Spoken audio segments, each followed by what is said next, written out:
Hey everyone, welcome to biology eighties. रीनी 2026 conduct करवाने के लिए एनटीए अपनी तरफ से स्ट्रिक्ट मेजर्स लेते हुए पूरी तरीके से रेडी है बच्चों। जब एनटीए तैयार है तो बहुत ज़्यादा ज़रूरी है कि मेरे बच्चे भी रेडी हो जाएं ताकि 21 जून को पेपर अटेम्प्ट करने से पहले ही कुछ ऐसा ना हो जिसकी वजह से वो पैनिक हो जाए और फिर अपना पेपर में 100% ना दे पाए। तो इसीलिए बहुत ज़्यादा ज़रूरी है कि 21 जून 2026 यानी कि तुम्हारी रीनी 2026 एग्जामिनेशन डे पर तुम्हारा ड्रेस कोड क्या होना चाहिए, कौन कौन से मैंडेटरी डॉक्यूमेंट्स है, कौन से आइटम्स तुम्हें कैरी करने अलाउड है नहीं अलाउड है, उन सभी के बारे में तुम लोगों को क्लियर होना चाहिए। तो इस सिंगल वीडियो में आप सभी के इन सभी टॉपिक से रिलेटेड सारे डाउट्स क्लियर करने वाली हूँ। Let's talk about dress code for René 2026 first. चाहे लड़का हो चाहे लड़की हो बच्चों, आप सभी को जितना हो सके लूज कपड़े पहनकर जाना। जितने फ्लेयर घेरेदार वाले कपड़े पहनोगे, टाइट कपड़े पहनोगे, उतने ज़्यादा तुम्हारी चेकिंग प्रोसेस में ज़्यादा टाइम लगने वाला है। तो जितना हो सके खुले खुले लूज लूज कपड़े पहन के जाइएगा ताकि इजीली आपकी चेकिंग हो सके और फिर आपको सेंटर में एंट्री मिल सके। तो अपर वेयर, बॉटम वेयर और फुटवेयर में मैंने कैटेगराइज किया हुआ है। सबसे पहले अपर वेयर की बात करें तो लड़का हो या लड़की हो, हाफ स्लीव्स की आप लोगों को टी शर्ट पहननी है। ऐसी टी शर्ट, कुर्ती, कुर्ता पहनिएगा जिसमें कॉलर ना हो, राउंड नेक या फिर वी नेक की हो, बहुत ज़्यादा प्रिंट ना बने हुए हो। फ्लोरल प्रिंट है, लाइंस वाले प्रिंट है तो चलेगा, बहुत सारे अल्फाबेटिकल प्रिंट्स ना हो।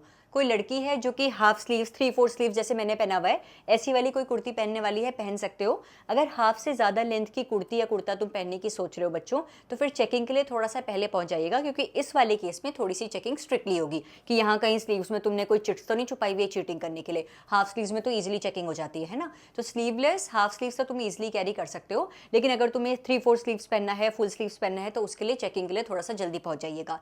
वहीं बॉटम वेयर की बात करें तो बॉटम वेयर में लूज ट्राउजर्स पहनिएगा और ऐसे पहनिएगा जिसमें मेटल का बटन, मेटल की जिप ना हो, क्योंकि आपके एग्जामिनेशन सेंटर पर मेटल डिटेक्टर्स भी होने वाले हैं। जीन्स पहनना अवॉइड करेगा क्योंकि जीन्स में मेटल की जिप होती है। तो ट्राउजर भी जो पहन रहे हो ऐसा पहनिएगा जिसमें मेटल का कोई आइटम ना हो। 1-2 पॉकेट्स है तो चलेगा, मल्टीपल पॉकेट्स वाले ट्राउजर को अवॉइड करिएगा।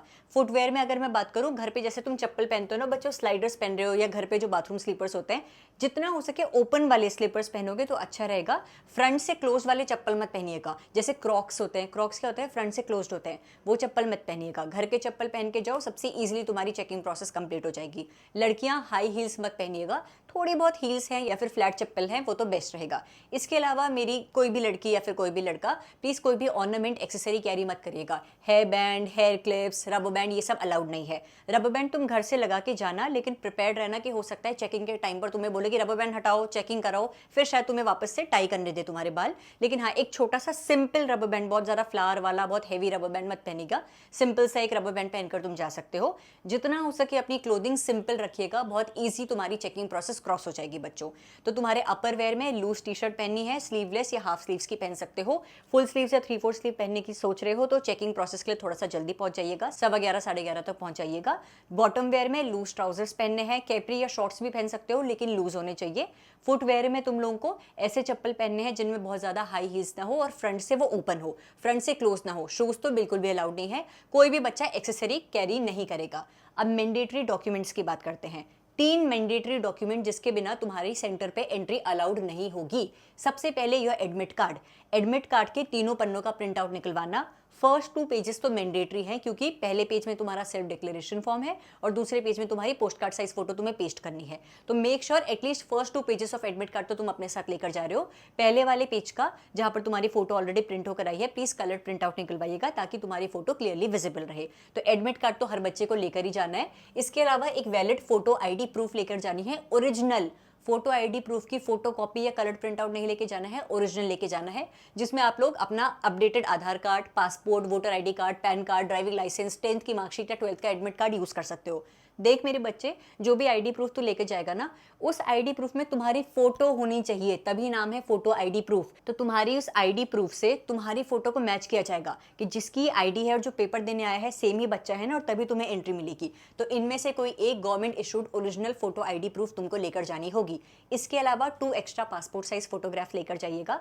आपने एडमिट कार्ड के फर्स्ट पेज में जो पासपोर्ट साइज फोटो चिपकाई होगी ना, और सेकंड पेज में जो post card size photo paste करी होगी, ये फोटो सेम रखिएगा। और जो एक्स्ट्रा पासपोर्ट साइज फोटोज लेकर जा रहे हो वो भी सेम रखिएगा। तो जितनी भी फोटोज आप एडमिट कार्ड में पेस्ट कर रहे हो या फिर लेकर जा रहे हो वो सेम रखिएगा, है ना, ताकि कोई भी क्वेश्चन ना करे तुम्हें, अरे तुम ही हो क्या, ये सब क्वेश्चंस ना पूछे और तुम पैनिक ना हो जाए। तो मेक श्योर जो पासपोर्ट साइज फोटोग्राफ तुम पेस्ट कर रहे हो एडमिट कार्ड के फर्स्ट पेज में, सेकंड पेज में जो post card size photograph paste कर रहे हो और जो एक्स्ट्रा फोटो लेकर जाने वाले हो वो सेम ही हो। अगर सेम नहीं है तो एटलीस्ट तुम्हारी रीसेंट फोटो तो हो, 2-3 साल पुरानी फोटो मत लेकर जाना जो एक्स्ट्रा लेके जा रहे हो, रीसेंट फोटोग्राफ लेके जाना जो कि हाल ही में तुमने क्लिक करवाई हो, 1-2 महीने पहले भी क्लिक कराइए चलेगा, लेकिन बहुत 2-3 साल पुरानी फोटो नहीं लेके जानी है।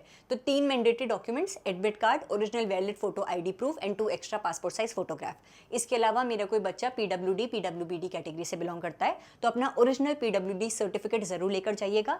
अगर आपको स्क्राइब की रिक्वायरमेंट होने वाली है आपके बिहाफ में जो नीट का पेपर लिखेगा तो स्क्राइब रिलेटेड डॉक्यूमेंट्स भी आप लोगों को लेके जाने बच्चों। कुछ आइटम्स जो कि आपको कैरी करने अलाउड हैं, कुछ नहीं अलाउड हैं।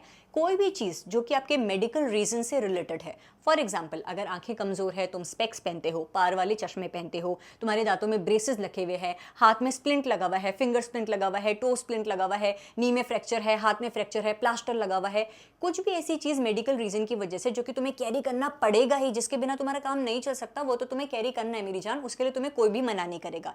लेकिन कोई भी एक्स्ट्रा एक्सेसरी तुम यूज कर रहे हो, वॉच यूज कर रहे हो, सनग्लासेस अगर पहन रहे हो, कोई ऑर्नामेंट पहन के जा रहे हो, वो चीज अलाउड नहीं होगी। मेडिकल रीजन की वजह से कोई चीज कैरी कर रहे हो तो उसे ले जाना तुम्हें अलाउड होगा।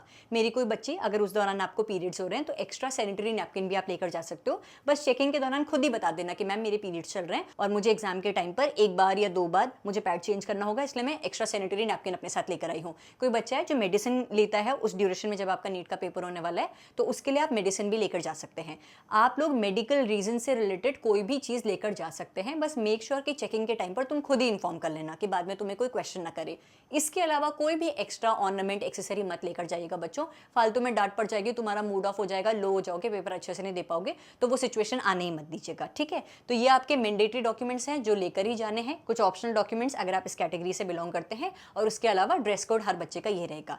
इसके अलावा तुम्हें रीनीट 2026 एग्जामिनेशन डे रिलेटेड कुछ भी डाउट हो रहा है तो वीडियो के कमेंट सेक्शन में मेंशन कर सकते हो। बस कुछ दिन और मेरे बच्चे और 21 जून को रीनीट का पेपर देकर फाइनली ये रीनीट 2026 वाली जर्नी पर तुम फुल स्टॉप लगा चुके होंगे। इन आखिर के 3-4 दिनों में अपना 110% देते हुए तैयारी करिएगा, सारे डिस्ट्रैक्शन से दूर रहते हुए, खुद पर भरोसा करते हुए, बस इस चीज पर फोकस करना कि 21 जून को मुझे मेरा बेस्ट देकर आना है। Thank you so much for watching this video and stay tuned for upcoming videos बच्चों। Thank you.